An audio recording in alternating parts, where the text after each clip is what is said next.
जय हिंद साथियों, आपके अपने चैनल अवध कोचिंग क्लासेस में आपका स्वागत है पुनः। जैसा कि हम पेट बैच को लेकर कंटिन्यूटी बनाए हुए हैं, अब की बार पेट पार पॉलिटी सीरीज में देखिए आगे बढ़ते हैं और प्रश्नों की श्रृंखला को बढ़ाते हुए देखते हैं क्या कहता है अगला प्रश्न।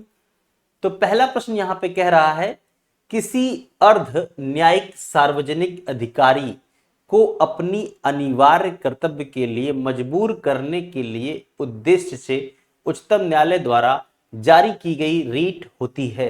जारी की गई कौन सी रीट होती है? तो भाई जारी की गई जो रीट है वो है परमादेश, परम आदेश।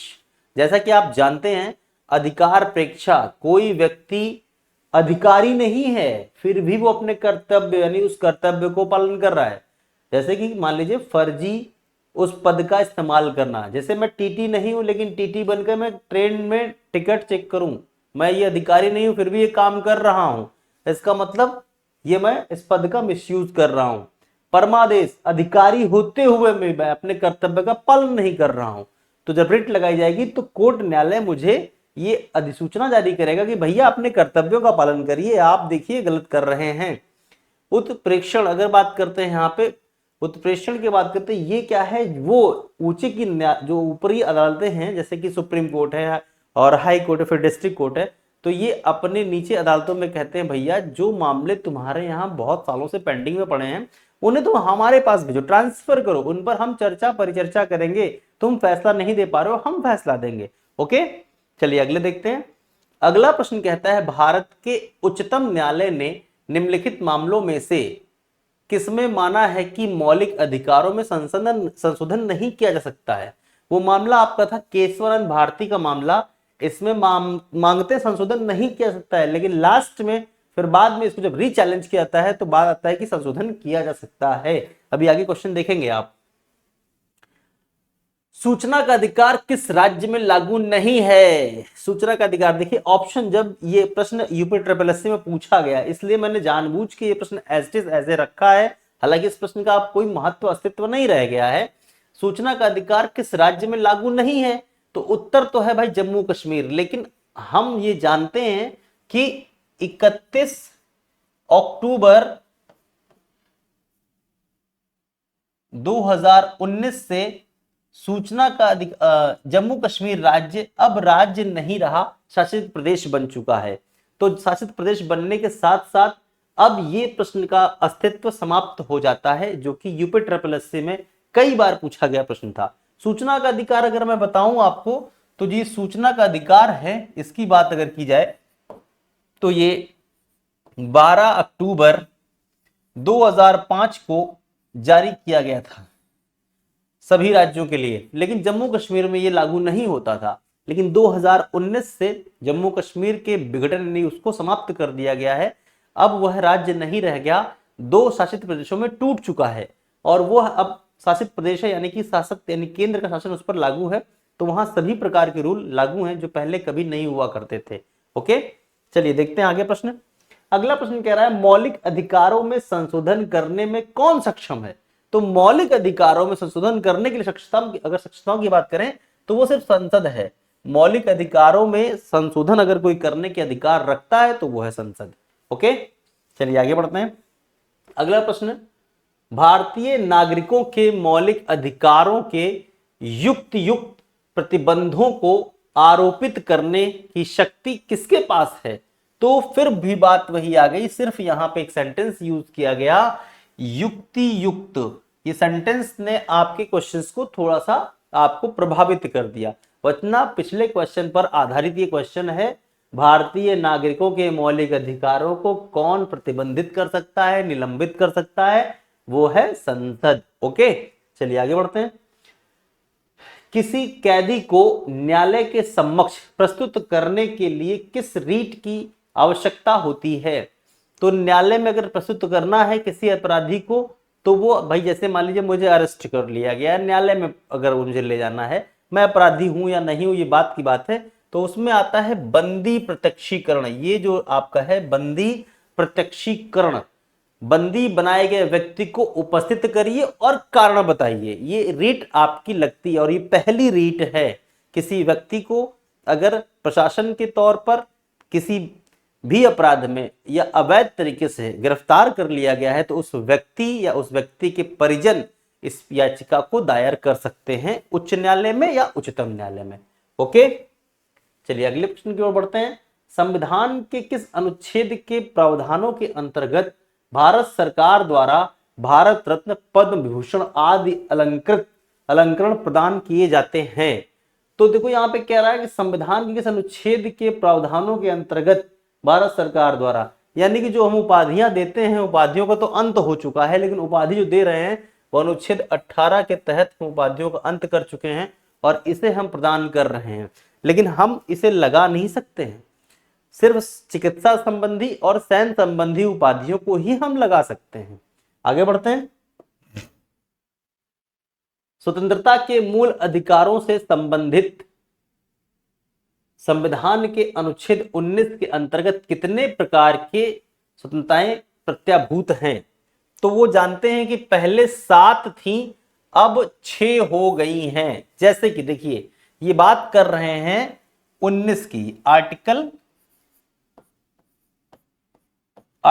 19 की। तो आर्टिकल 19 की अगर हम बात करते हैं तो 19 में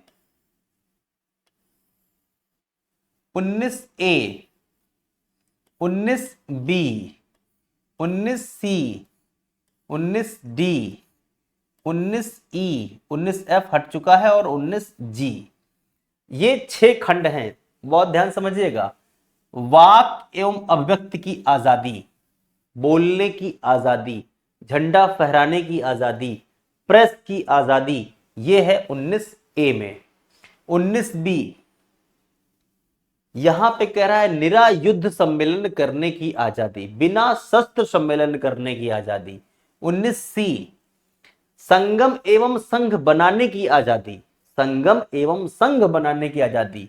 19D भारत में अबाध भ्रमण करने की आजादी, पूरे भारत में आप कहीं भी भ्रमण कर सकते हैं, लेकिन अपवाद प्रतिबंधित क्षेत्रों को छोड़ करके, यानी कि जो वो क्षेत्र हैं जिन पर प्रतिबंध लगाए गए हैं, जैसे असम, त्रिपुरा, मेघालय, मिजोरम, जनजाति कुछ क्षेत्र वो हैं, कैंटोनमेंट एरियाज हैं, सीमावर्ती बॉर्डर के जो सटे राज्य उनके कुछ प्लेस या आर्मी के कैंटोनमेंट एरियाज उन पर प्रतिबंधित, तो वहां पे आप प्रवेश घूम नहीं सकते हैं। 19E भारत में कहीं भी बसने की आजादी, 19D में घूमने की आजादी थी, 19E में बसने की आजादी है। आप कहीं भी भारत के किसी भी राज्य कोने भूभाग पे आप बस सकते हैं, लेकिन अपवाद को ऊपर हम ध्यान में रखेंगे। जो ऊपर वाले में कहा गया था जहां घूमने का प्रतिबंध है वहां बसने का भी प्रतिबंध आपको बताया गया है। 19G जीविका की आजादी है, जीवन जीने की, यानी जीविका अपने जीवन, यानी कि मेरा जीवन जो है भरण पोषण करने का अधिकार है, मुझे अपने परिवार का भरण पोषण करने के लिए मैं जीविका उपजीविका के लिए साधनों के लिए मैं स्वतंत्र हूं, लेकिन वो साधन जो है संवैधानिक होने चाहिए, गैर संवैधानिक होने चाहिए, असंवैधानिक नहीं होने चाहिए, यानी कि संविधान के हित में हो या संविधान के अनुरूप हो। संविधान के विरुद्ध हम वो कार्य नहीं करेंगे जीविका चलाने के लिए। ओके, चलिए आगे बढ़ते हैं। भारतीय संविधान का अनुच्छेद 21 निम्नलिखित में से किसके विरुद्ध संरक्षण प्रदान करता है? 21 जो 21 है ये है, कहता है प्राण एवं दैहिक स्वतंत्रता। 21 कहता है प्राण एवं दैहिक स्वतंत्रता, यानी मुझे अपने जीवन की जो जीवन को सुरक्षित रखने के अधिकार है, और ये अधिकार मुझे कार्यपालिका तथा विधायिका दोनों के विरुद्ध मिलता है। कार्यपालिका जो प्रशासन है उसके खिलाफ भी मैं इसको इस्तेमाल कर सकता हूं, विधायिका जो विधि बनाती है उसके खिलाफ भी इस्तेमाल कर सकता हूं, कि मेरे जीवन को छीनने का अधिकार किसी का भी नहीं है, मुझे बचाने की जरूरत पड़ी तो मैं किसी के विरुद्ध जा सकता हूं। अनुच्छेद 21, और ये मौलिक अधिकार किसी भी दशा में कभी समाप्त नहीं होगा, इस बात को याद रखिएगा। कहा जाता है 20 और 21 ये आर्टिकल है, आर्टिकल 20 व 21 समाप्त नहीं होते हैं, लेकिन भाइयों 20 भी समाप्त हो सकता है कुछ दशाओं में, 21 कभी समाप्त नहीं होगा। कोरोना काल में हम लोगों ने देखा अनुच्छेद 20 समाप्त कर दिया गया था। अनुच्छेद 20 क्या है? दोष सिद्ध कदाचार, दोष के सिद्ध की संरक्षण में हमें अपने आप को बचाने का अधिकार दिया गया है। मान लेते हैं या रियलिटी देख लेते हैं। आप सबको पता है कि 22 मार्च 2020 को लॉकडाउन हमारे देश में लगा। जाहिर सी बात है। अब बात सोचिए अगर कि लॉकडाउन लगा है तो जिसकी पेशी रही होगी 24 तारीख को वो तो गया बेचारा, जिसको बेल मिलने वाली होगी वो भी चला गया। तो यहां पे अनुच्छेद 20 कहां बचा आपका। लेकिन 21 अनुच्छेद आपको पूरे कोरोना काल में मिला। आपको घर से निकलना प्रतिबंधित था, लेकिन अगर मेडिकल पर्चा आपके पास है, दवा लेने जाना है आपको, तो पुलिस वाले या कोई नहीं रोकता था आपको। जीवन से बढ़कर कुछ नहीं है।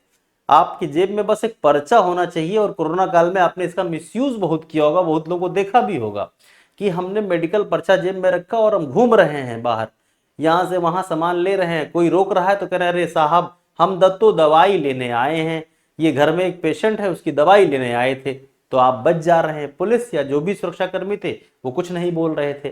ठीक है, चलिए आगे बढ़ते हैं। संविधान के किस अनुच्छेद द्वारा सिखों द्वारा कृपाण धारण करने का धार्मिक अधिकार है। देखो, सिखों को कृपाण रखने का अधिकार, लेकिन यह भी एक नियम के तहत है। अनुच्छेद 25 तो दे रहा है। देखिए अनुच्छेद 25 में 25 से लेकर के 28 तक ये धार्मिक स्वतंत्रता का मौलिक अधिकार है। अनुच्छेद 25 ये कहता है धर्म के अंतःकरण की आजादी और सिखों को कृपाण धारण करने की आजादी देता है।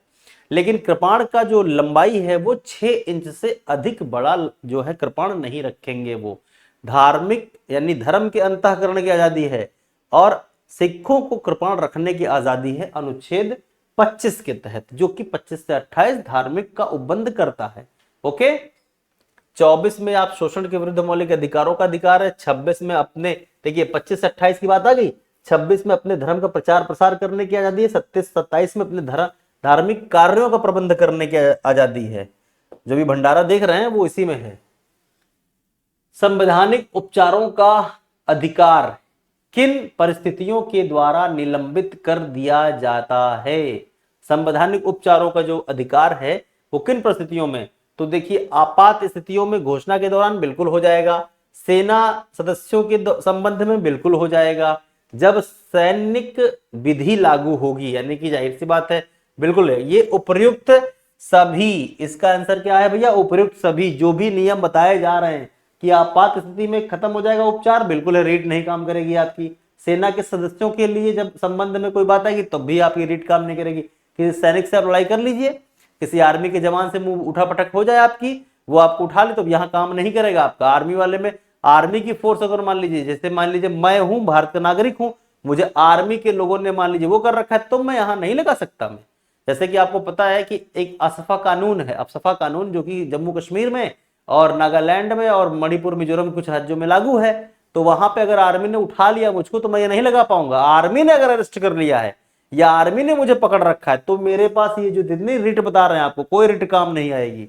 ठीक है, आगे देखते हैं।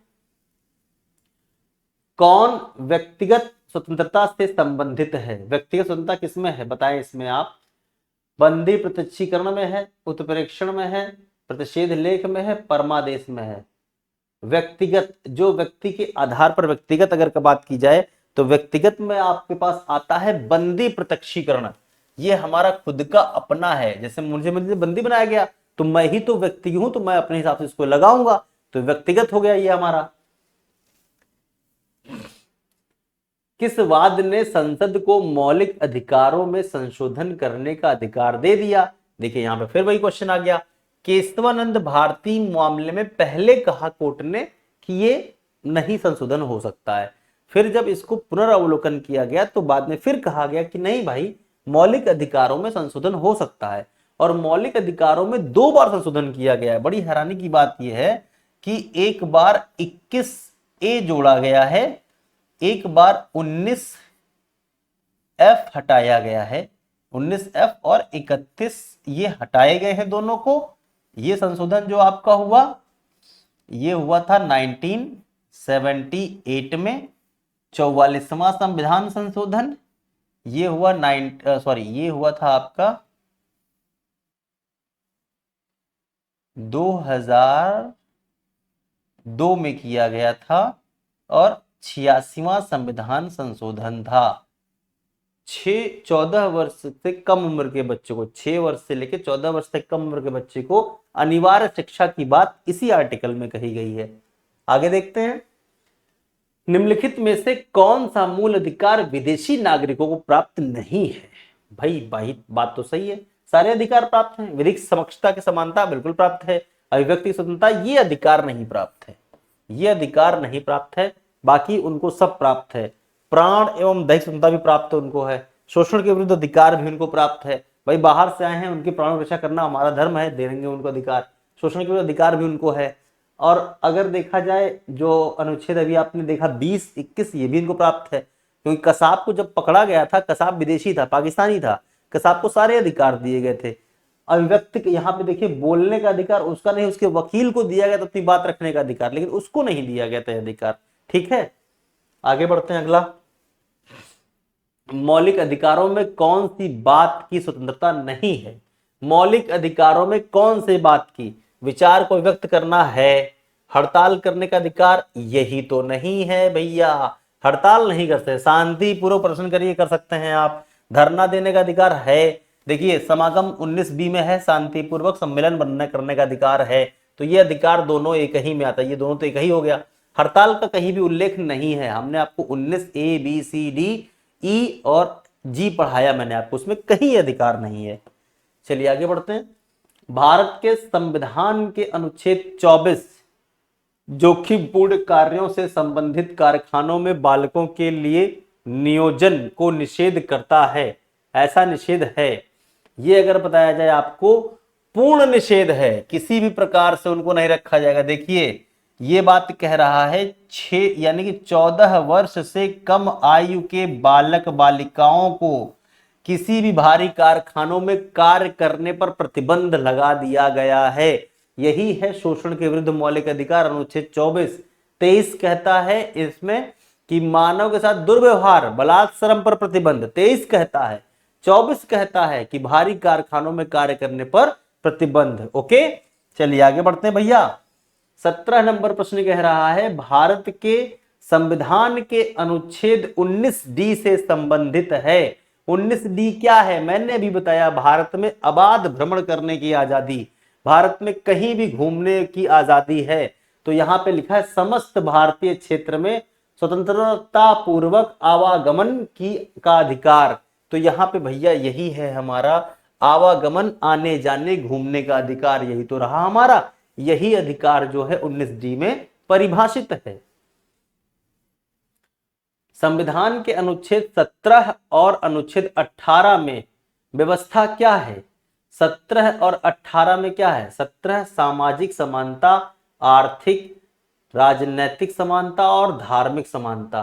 17 क्या कहता है, 18 क्या कहता है? 17-18 की अगर बात की जाए तो इसमें कहता है 17-18 में आर्थिक समानता। 17 अस्पृश्यता का अंत है, 18 जो है उपाधियों का अंत है।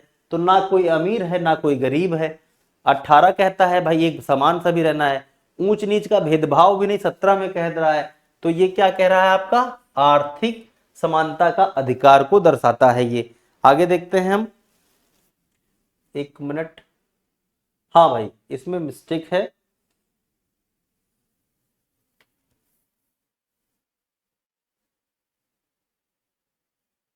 हाँ 18 नंबर प्रश्न देखिए क्या कहता है। 18 नंबर प्रश्न ये कहता है, संविधान के अनुच्छेद 17 और अनुच्छेद 18 में व्यवस्था है। संविधान के अनुच्छेद 18 और 17 में क्या कहा गया है?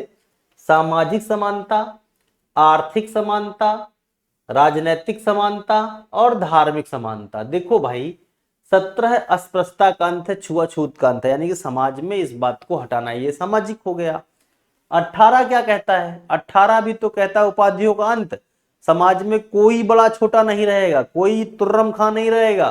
भाई उपाधि अगर रहेगी कि फलाने फलाने फलाने पधार रहे हैं तो एक नाम विशेष हो गया, समाज में वो भिन्न हो गया। अब समाज ने क्या कम कर रखा? 18 अनुच्छेद क्या कहता है? भाई तुम एक बराबर रहोगे, कोई बड़ा छोटा नहीं रहेगा। अपने नाम को जितना भी आप लगाते थे कि जो उसमें सुना होगा आप लोगों ने फिल्मों में या किसी में कि शामोशान शहंशाह जलालुद्दीन अकबर शहंशाहों के शहंशाह पधार रहे हैं, तो नाम बहुत विशेष हो गया। तो यहाँ पे 4 लोग देखेंगे भैया कौन आ रहा है, कोनो आ रहा है का, तो आप उसमें देखेंगे कि यार ये बहुत विशेष दिखा रहा है, तो इसको खत्म कर दिया गया है। यानी समाज में क्या कर रहा है, वो सामाजिक समानता को ला रहा है। ठीक है, चलिए आगे देखते हैं अगला। परमादेश याचिका का क्या अर्थ है? याचिका, परमादेश जो याचिका, इसका क्या अर्थ है? परमादेश का आदेश मैंने बताया था कि परम आदेश, हम आदेश करते हैं कि ये कार्य करो, जल्दी से जल्दी निपटारा करो, तो ये हुआ कि हम आदेश करते हैं, परमादेश। आगे देखते हैं अगला प्रश्न। मूल अधिकार मूल कहलाते हैं क्योंकि वह क्या है?